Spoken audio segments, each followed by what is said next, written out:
Баршаңызға қайырлы күн, қымбатты достар. Бүгін сіздермен 100% табиғи өрік шырынының рецептімен бөлісемін. Осы рецепт бойынша дайындап алсаңыздар, қыста рахаттанып отырып ішетіндеріңіз сөзсіз. Егер сіз арнама тіркелмеген жаңа көрермен болсаңыз, рецепті сақтау үшін арнама тіркеліп, подписаться батырмасын басуды ұмытпаңыздар. Бізге пісіп тұрған жұп-жұмсақ өріктер қажет болады. Олардың сүйектерін ажыратып, ет тартқыштың ұсақ төркөзінен тартып аламыз. Егер сіздерде погружной блендер болса, соның көмегімен де пюре жасап алуға болады. Барлық азық-түліктердің грамм бойынша мөлшерін видео астында жазып қалдырамын.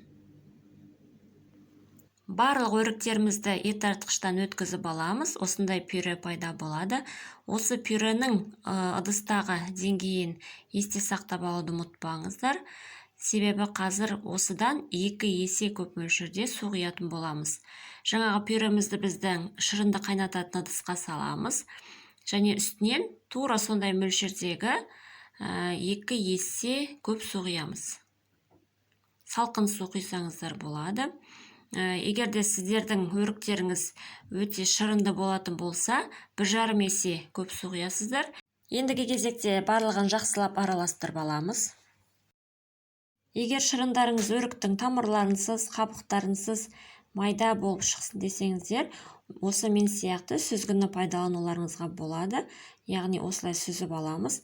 Егерде мякотьпен болғанын қаласаңыздар, сүзгіні пайдаланбай-ақ осылай қайната берулеріңізге болады. Келесі кезекте шырынымызды жаңағы шырын қайнататын ыдысқа қайтадан құйып, отқа қойып, қайнағанша күтетін боламыз. Шырынымыз видеода көріп тұрғандарыңыздай қоюлықта болады. Енді осы шырынды отқа қойып, қайнағанша күтеміз. Ол уақытқа дейін банкаларды ең оңай әдіспен стерилдеп аламыз.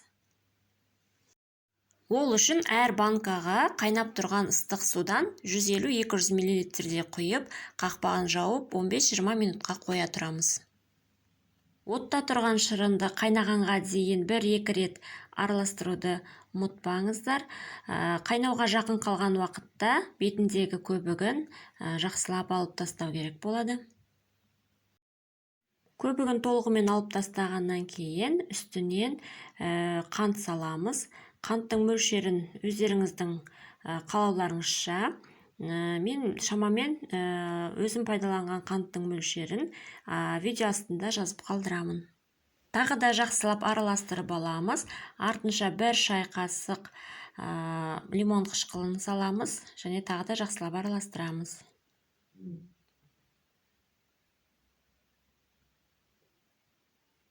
Енді осы шырынымызды шамамен орташа отта 10-15 минуттай қайнатып аламыз. Шырынымыз дайын болғанша банкаға жабатын қақпақтарды 3-4 минуттың көлемінде орташа отта қайнатып аламыз. Банкалардың суларын төгіп, қайнап тұрған ыстық согымызды әр банкіге толтырып құйып шығамыз. Артынша бірден қақпақтарын жауып, банка жапқыштың көмегімен, яғни закрывашканың көмегімен жақсылап ауа өтпейтіндей қылып жауып тастаймыз. Қақпақтардың мықтап ауа өтіп кетпейтіндей жабылуына өте мұқият болу керек. Себебі шырынымыздың қысқа сақталуына бірден бір себеп осы қақпақтың дұрыс жабылуы болып табылады. Осылай банкаларымызды жатқызып, ары-бері аунатып, қақпағынан шырынның ағып тұрмауына көз жеткіземіз. Яғни қақпақтың маңы толығымен құрғақ болып шығуы қажет. Басқа шырынымыздың барлығын осылай банкаларға құйып шығамыз, бірден жауып тастаймыз және банкаларды төңкеріп, жылы одеялдың астына 1 тәулікке қойып қоямыз. 1 аптадан соң 1 банка шырынды ашып көріп, дәмін таттық, өте керемет, иісі де тамаша, 100% табиғи шырын шықты. Сіздерге де жасап көруге кеңес беремін. Шырын қою да емес, сұйық та емес, орташа қоюлықтағы болып шығады. Келесі кездескенше сау болыңыздар, сіздермен болған Айзат.